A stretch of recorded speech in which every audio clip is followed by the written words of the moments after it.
When world leaders and great minds gather, it's time to ponder and chart the course amid the chill of global changes. See the spring of openness and the blossoming of innovation. World Insights host Tian Wei brings you fresh views and meaningful talks on site. Tune in to World Insight for its special coverage on the Boao Forum for Asia Annual Conference 2018.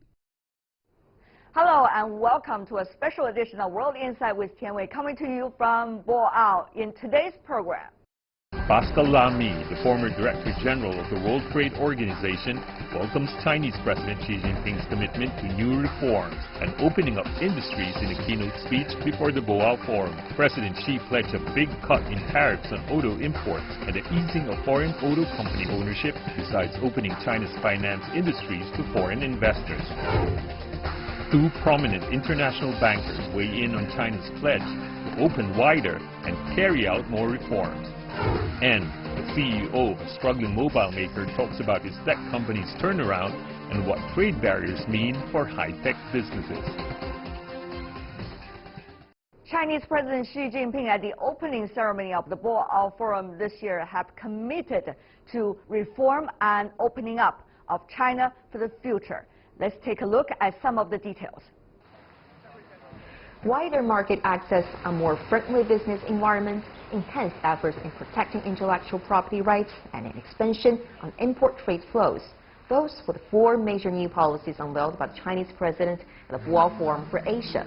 Xi Jinping said that since the country's opening up and reform in 1978, remarkable progress has made in China's economic and social development. He pointed out that the nation has gradually become a stabilizer and propeller of global growth and development. China has grown into the world's second largest economy, the largest industrial producer, the largest trader of goods, and the holder of the largest foreign exchange reserve. President Xi said a number of landmark measures will be launched to significantly broaden market access. These include raising foreign equity caps in the banking, securities, and insurance industries. The automobiles, ships, and aircraft sectors are also set to open up. President Xi also said that China will become more attractive for foreign investors. The investment environment is like air, and only fresh air attracts more investment from the outside. China relied mainly on providing favorable policies to foreign investors in the past, but now we will have to rely more on improving the investment environment. We will enhance alignment with international economic and trading rules, increase transparency, strengthen intellectual property protection, uphold the rule of law, encourage competition, and oppose monopoly. Xi Jinping outlined that the protection of the intellectual property rights provides the biggest boost to enhancing the competitiveness of the Chinese economy. He added that the country will work hard to import more products that are desired by the Chinese consumers.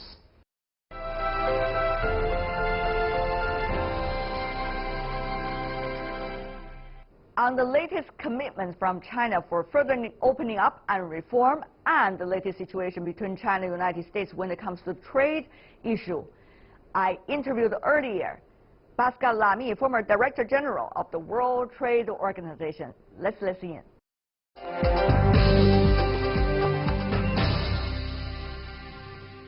Mr. Lamy, welcome to CGTN. My pleasure. You were at the opening ceremony for the Boao Forum. Chinese President Xi Jinping has pledged a lot of reform opening up. Your response? Well, I think he announced a big package of new opening up for China. I think it's clever because he avoids to enter into a sort of bilateral trap with the US. He gives more dynamism to the Chinese economy for the years to come, and he does it in a multilateral way, which is more supportive of the WTO system, so he can try and kill two birds with one stone. Good for China, good for the rest of the world, if these measures which are announced are to be followed. In other words, if the talk is walked, then that's great news. Chinese President Xi Jinping has also pledged, together with the measures, that these things will be done ASAP, as he said, or even within the year. Those are the key words coming from his speech. Having said that, Mr. Lamy, about the auto industry, about the IPR issue, those are the two issues many people are looking at.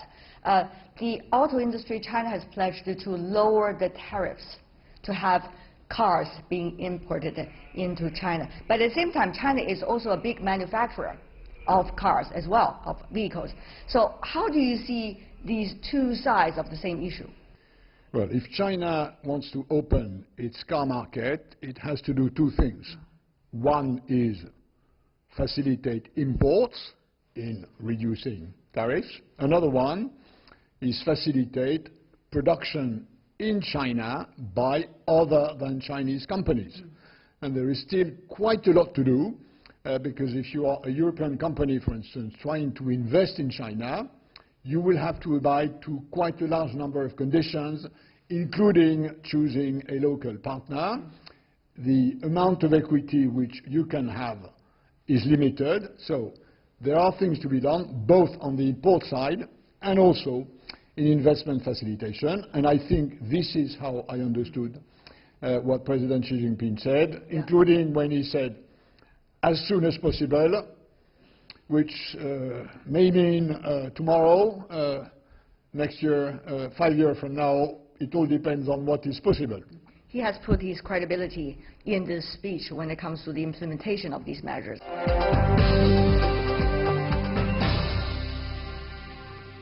The Chinese President Xi Jinping did call on the other countries to also lower the barriers to have the technology being shared and freely shared in a way in the market rule, with the market rule rather. So he's calling on the lift of embargoes of technologies from one country, for example, from the EU countries where you're coming from, to China. We see a lot of cases like that over the years, and that's contributing to the trade surplus China is having with some countries. What do you make of that?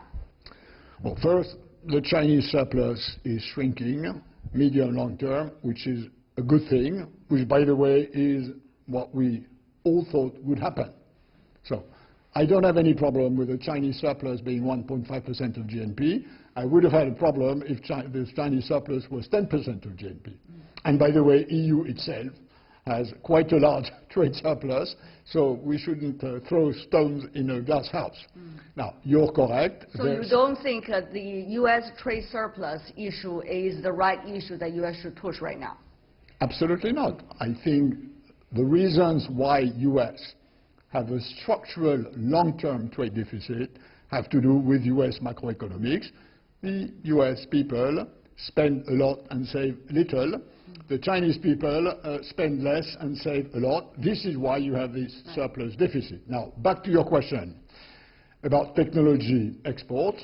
It's true that we have defense military reservations about selling military usable technology to China that comes from the defense agreements Not which just we have military, but dual use as well. So when it comes to dual use, things are getting very tricky, and the list could be very long. You may know that very well as the head of the WTO.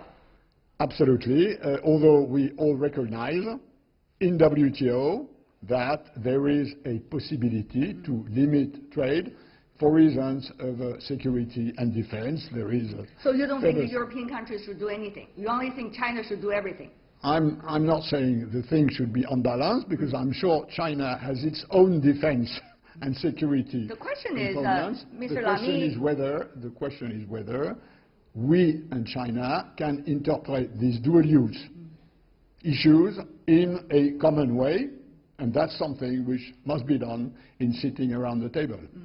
One of the things about the trade issue is that countries have to make efforts of their own in order to have their own sets of reform and opening up. I think that has been said repeatedly by many important figures this year at the Boao Forum. On the one hand, having others' market to open. On the other hand, have your own markets open, while at the same time try to push forward with more shared responsibilities and shared future. Mr. Lamy, do you think the EU is ready? Do you think the trading blocs and the trading countries are ready? I mean, I know I'm not speaking for the EU, but I know that when we nearly got to this deal in 2008 in the WTO to finish the Doha round, EU accepted the deal, China accepted the deal. The ones that refused the deal were not EU or China, it was India and US. All right. Mr. Lamy, what do you think after this, after Boao Forum? How do you see the blueprint likely to be implemented when it comes to trade, when it comes to opening up not just China, but also the countries that we think are important in this whole picture of discussion? For example, the United States and the EU countries. I hope that what has been discussed here and what has been announced by President Xi will be enforced, will be implemented, thus leading to an easing of the tensions which we've had in recent weeks, which I was very worried about. Mr. Lamy, what a pleasure to see you My here. pleasure. Thank you so much, sir. Very good.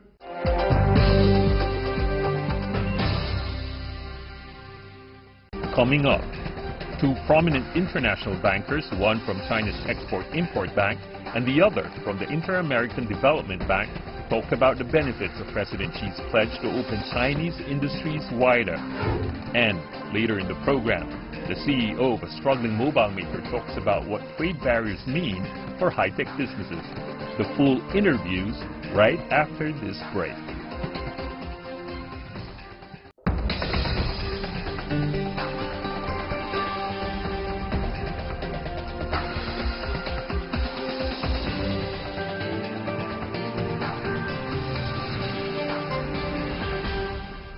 The reform and opening up commitments made by Chinese President Xi Jinping have won a lot of support and applause among all the participants coming from both China and all over the world. I have managed to interview some of them in our later conversation.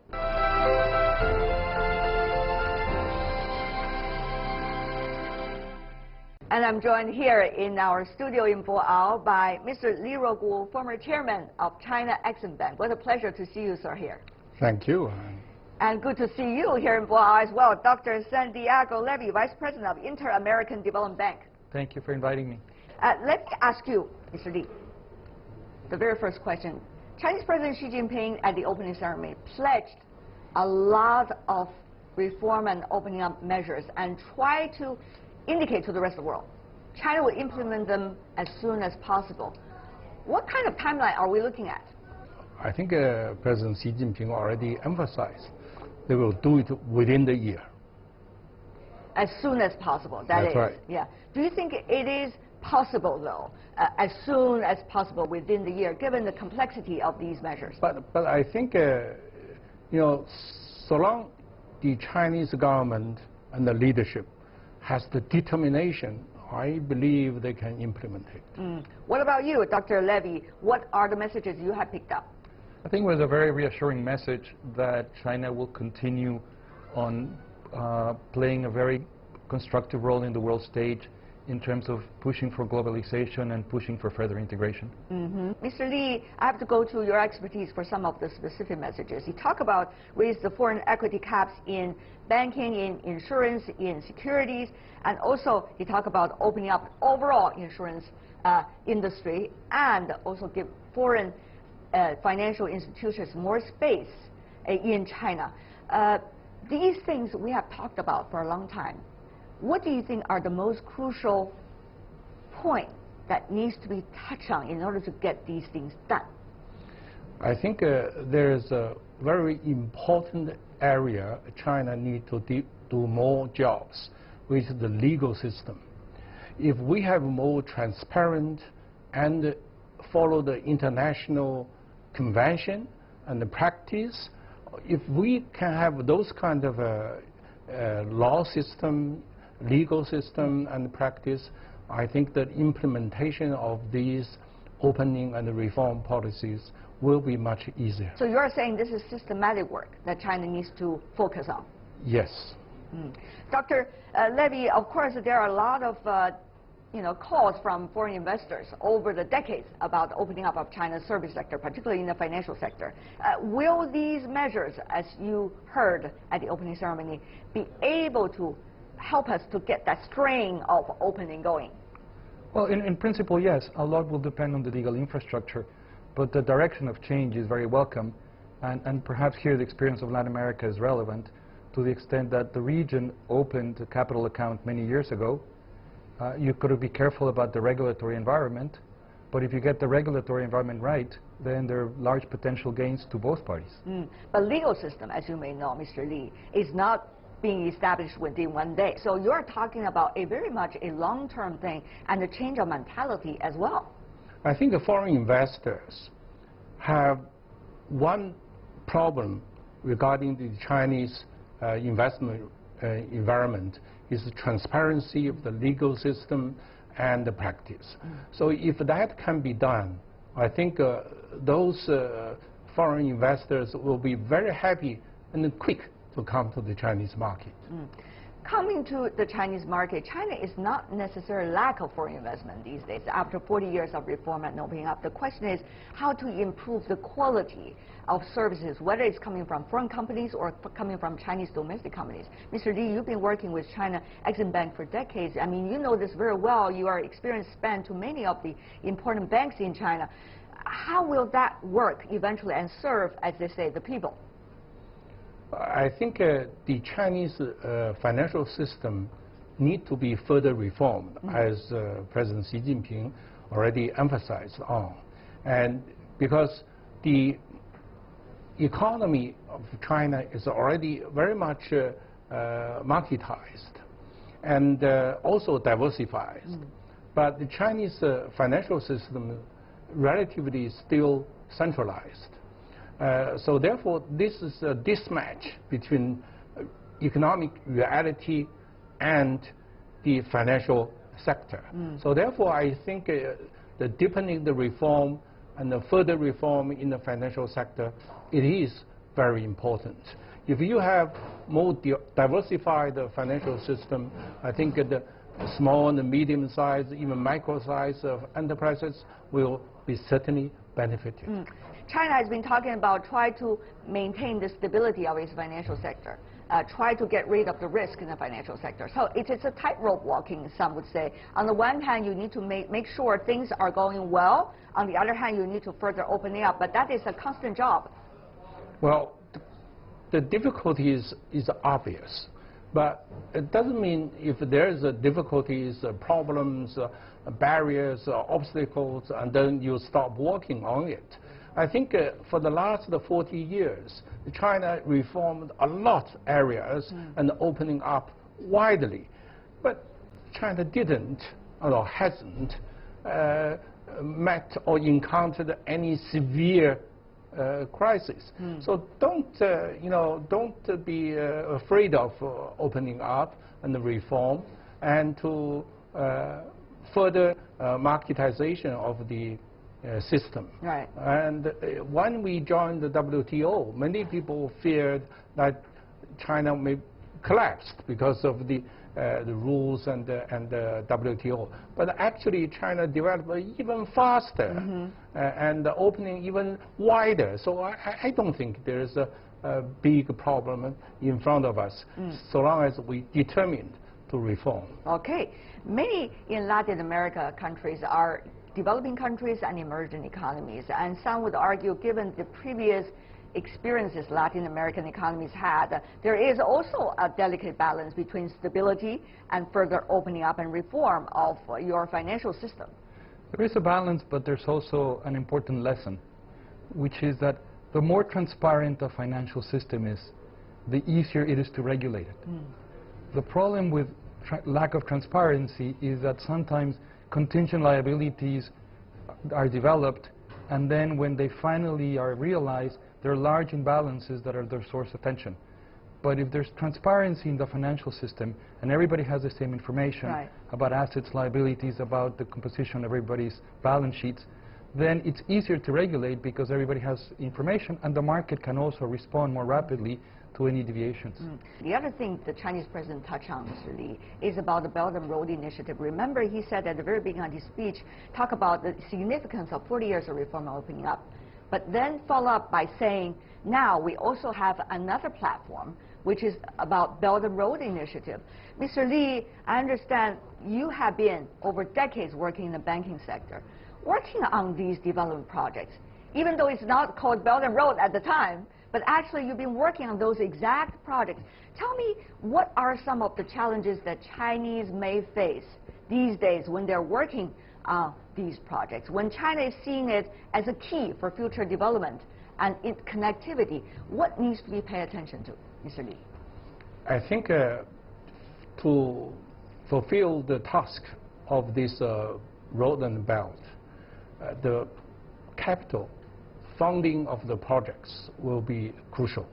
These Belt and Road countries, population and their size are 4 or 3 times larger than the China's. So therefore, they need even more kind of a capital and funding for these projects. So therefore, how to mobilize the necessary capital for investment in these sectors are very crucial and important. The second is their domestic policy need to be in line with those their expectations. Dr. Levy, what do you think? Will these be the key? The problem is not so much having the savings. There's plenty of savings out there. The problem is having a proper regulatory environment that allows channeling those savings into long-lived investments. Most infrastructure has the difficulty that these investments will have flows over 20, 30 years. Yes. So the regulatory environment needs to be right for investors to have the certainty that their savings and their investments will be recuperated. People want to have real projects, and they want to do things now. And they want to see some early harvest so that the others will be inspired and also aspired to do more. But when are we going to see, Mr. Li, some of the early harvest of the Belt and Road? You've been working on development projects for a long time. How should we expect about a timeline? I think we already had that harvest. You look at the Pakistan. Yes. We have a lot of, projects in Pakistan. If you see the railway connect Djibouti and Ethiopia, yes, and railway connect the Mombasa with the Nairobi. So therefore, you see all these things. You can call them early harvest. But those are sporadic projects, I would argue. Let's go to Dr. Levy first, and then I'll come back to you, Mr. Li. This is work in progress. It's not going to be very, very quickly. I mean, if we expect that by 2019 the whole world will be connected by roads and bridges and railroads, it's not going to happen. But what is important is to have a process by which this very ambitious infrastructure is put together. And for instance, where I work at the Inter-American Development Bank, we're co-financing projects with China already. We have a $2 billion fund. We've committed about 1.2 billion of that, and most of that is infrastructure that you could think of it as being holistically developed in the context of the Belt and Road Initiative. And we're happy to co-partner with China, and actually we think they're fruitful gains for everybody if we do that. We don't want sporadic projects. We want the final connectivity as soon as possible. Is it going to be possible? Look at China's experience. We start with nothing, but today all the highways connect all the cities, major cities. All the roads connect all the villages. And electricity transmission lines also connect all the villages. So therefore, you see, you have to have consistently making the efforts to do it. 40 years later, you will see all the connection of we today planned. When we talk about issues, we shouldn't forget what we just had experience over the past 40 years, right? Is that what you're saying, Mr. Li? That's right. Having said that, though, there's something that China has never been. That is being the second largest economy of the world. Well, if you talk about previous dynasties, yes, China was there. But over the past 100 or 200 years, China has never been as strong as it is when it comes to the economy. So, Dr. Levy, here's the thing. When China is rising, of course, different countries, different economies could have different opinions given where they are. So how, from your perspective, China can work with those well-intended and shut off those unnecessary complaints from those that are not necessarily going to be in the eventual roadmap of China's development? So from a Latin American perspective, the rise of China is good news. It allows the region to diversify trade and to diversify investment away from North America. And this is good because the risk is diversified in more areas, because there are other sources of capital, because there are other sources of experience, and because there are very natural comparative advantages. If you look about China, a highly populated region of the world, Latin America, a less populated region of the world, Latin America, lots of land. There's a lot of comparative advantages and all the complementarities between China and Latin America, which makes it natural for them to trade, and that's why the rise of China is really seen as good news from the point of view of my region. As far as I understand, both the United States and China have joined the Inter-America Development Bank. We've seen some of the recent events going on, certainly between China and the United States, or between China and some of the other countries. So how about that mentality? What kind of mentality has China needs to acquire now when it comes to others' words and complaints? I think historically it happened when the U.S. take over Britain as the #1 economy in the world. There's a lot of complaints from Europe, from Britain, about the rising of United States. But same thing happened now to China. I think we don't think it is very bad. It gives us a lot of chances to think it over, what we can do it better. Not only make our own ourselves, our own people better off, but also better off and beneficial to other parts of the people. So you use this quote-unquote crisis as an opportunity to streamline the priority and be more determined about the right things to do. I think you can say that. Nicely expressed. And what about you, Dr. Levy? Well, I think we have to take a long view here. How long would you like to do? No, a long view in terms of historical process of a rebalancing of a unipolar world into a multipolar world in which various regions of the world are prosperous. And as was mentioned this morning, I think that world is actually a world in which everybody can be better off, rather than a world in which one region of the world is doing well and another region of the world is not doing so well. That generates tension. When all regions of the world are doing better, then it's easier to protect prosperity because everybody has a stake in it. Li Ruogu, San Diego Levy. Thank you. Gentlemen, what a pleasure to have you here in Boao. Still to come on our program, the CEO of a struggling mobile maker talks about what trade barriers mean for high-tech businesses right after this break.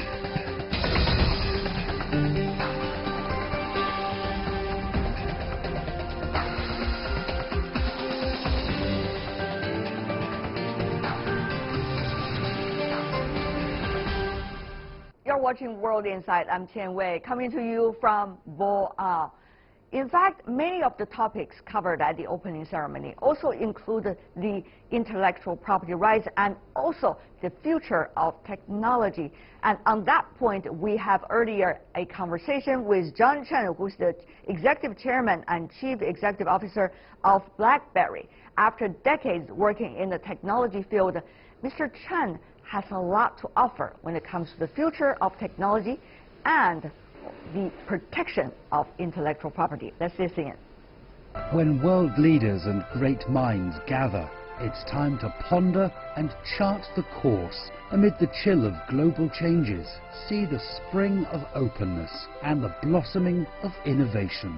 World Insight's host Tian Wei brings you fresh views and meaningful talks on site.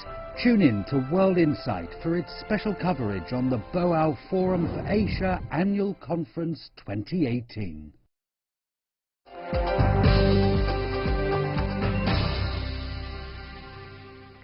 You're watching World Insight with me, Tian Wei. Now I'm joined by John Chen, who is the CEO of Blackberry. Welcome, sir. Thank you. Congratulations, I should say, the turnaround of Blackberry. But actually, you have turned the nature of the company. This is important for today's topic, innovation. From hardware to software now, what are we looking at when it comes to future trends of innovation, Mr. Chen?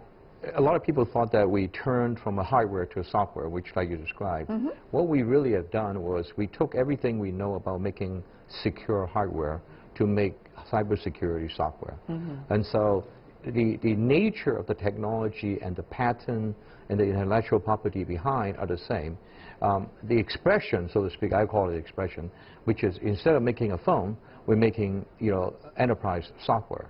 So that's what it is. And, in the future, you're going to look at us providing a lot more security and safety software. We have, transactions that talk about safety. We can talk about that later. Right.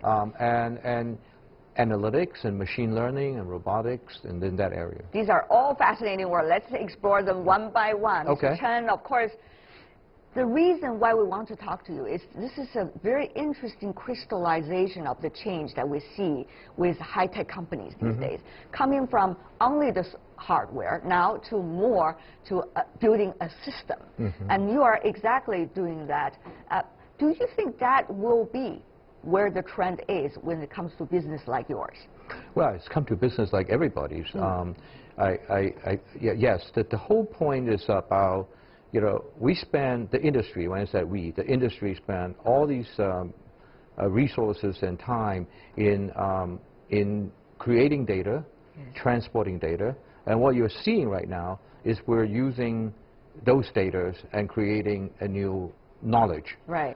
So everything that enabled that to happen, whether it's the cloud, all the buzzword, the cloud and the IoT and all these things we're talking about, it's the same thing, which is those are the tools that allow a more intelligent society to be created. That's and therefore, role playing has been different. Yep.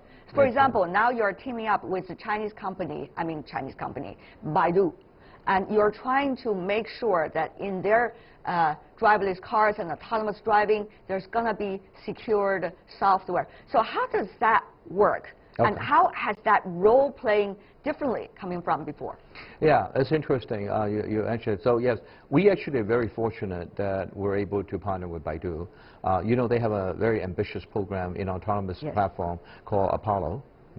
And what they want to do is they want to build an open system that allow other people to add their technology on top to create a bigger and bigger system. Right. So we don't want to do advertisement for them, but I want to make sure that other Chinese companies are also trying to do very similar things. By the way, I love to work with other Chinese companies also. Okay. So they have picked us as the safety operating system. So the core underneath that Apollo platform is going to be BlackBerry operating systems.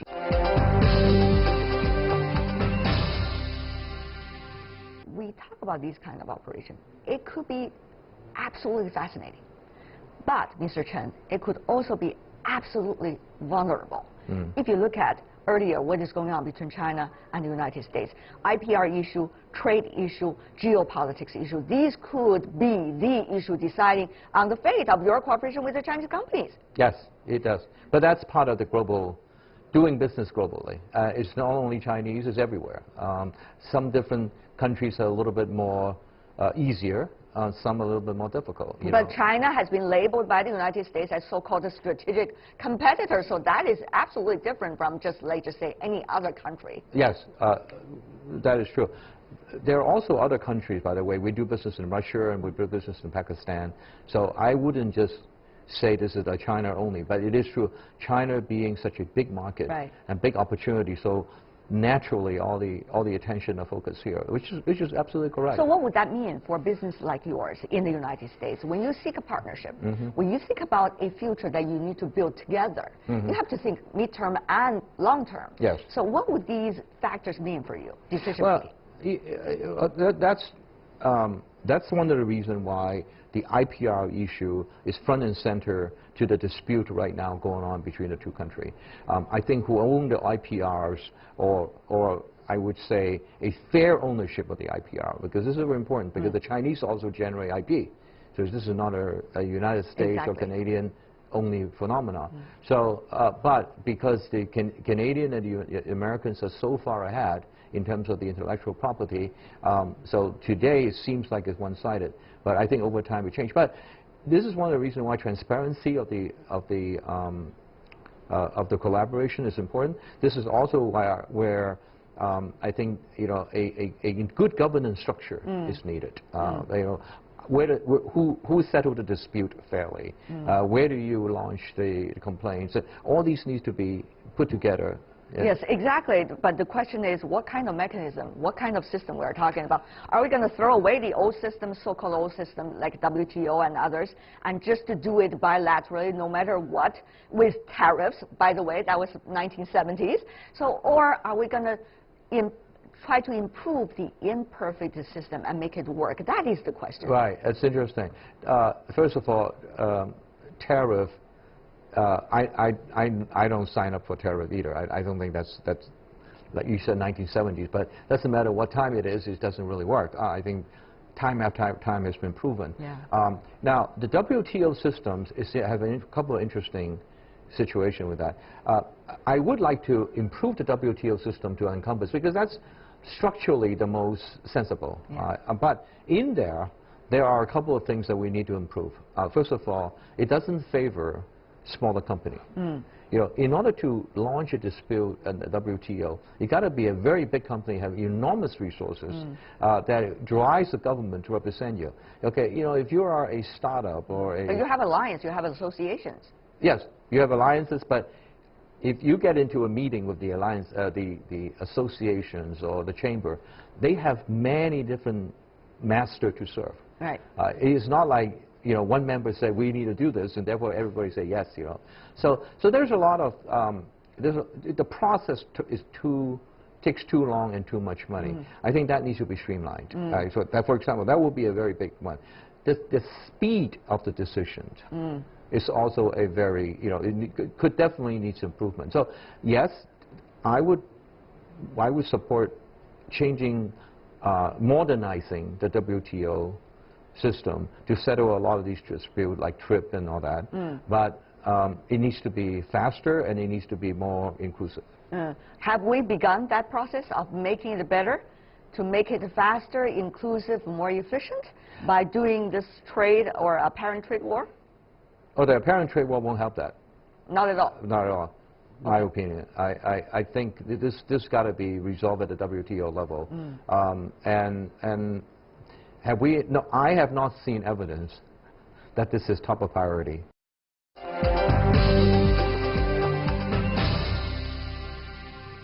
There are several issues going on at the same time. On the one hand, you want the system to catch up as a business, so that your rights can be protected.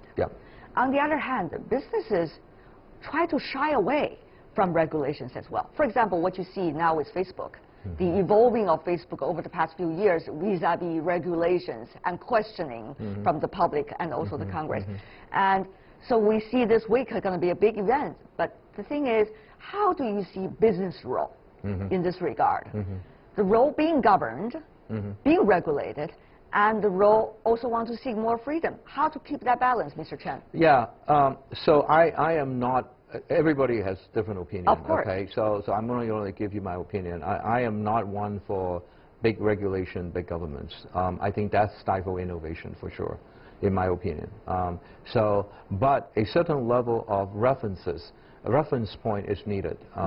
You know, just like, you know, drunk driving. Drunk driving has a number, right? You know, if you're over that, you're drunk. You're not legally drunk, even if you could drive well. Or if you're below that, you're not. So there needs to be a reference point set, and there needs to be a law that say you shall not drive when you're drunk. So I think, you know, you can't just kind of you know, make a global statement about this. But in general, I favor less government, less regulation, because that have been proven that have improved innovation. Technologically speaking, we are seeing enormous amount of innovation. This is going to be a huge opportunity. But at the same time, you also see enormous amount of geopolitical changes with the rise of China, with the United States looking more inward, not to mention other countries. So with all of these moving factors, as an entrepreneur yourself, as a seasoned business person who's fascinated by geopolitics, where are we going? What tool do we have in hand to make the world still peaceful and improving? Yeah, good question. Alongside, I heard, sir. I think, you know, we need to first think about why are there so many innovation and opportunities. We don't think about that. It's because the system in the last 40 years 60 years. In China, it was 40 years. You know, in the United States, it was right after the World War II. Right? So that system has been creating all these opportunities. And that system underpinning is globalization. I think what the geopolitical issue right now that I could see as a business person is getting to be more protective of this landscape. I think we need to go back to globalization. That's my opinion. To the real globalization. To the real globalization, and that would imply that, you know, more of the trade agreements, that would imply more of the community, whether it was TPP and, you know, whether it was you know, WTO. I think that all needs to become reality. I think that creates opportunity. It's been proven for the last 4 or 5 decades. Right? So that would be what I would do. But again, I'm not a politician, so I have no idea. But that would be what a businessman would like. I think we are feeling the pulse of the business people from this conversation with you, Mr. Chen. Thank you so much. John Chen, the CEO of BlackBerry. Thank really you. Appreciate it, sir. Thank you. Thank you.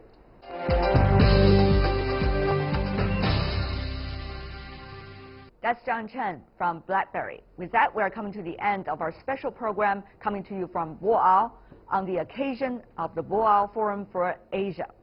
On behalf of my team here in Boao and in Beijing, I'm bidding you goodbye. If you want to find us, try to find us on YouTube and also social media platforms such as Facebook, Twitter, as well as Sina Weibo. I'm Tian Wei. See you tomorrow.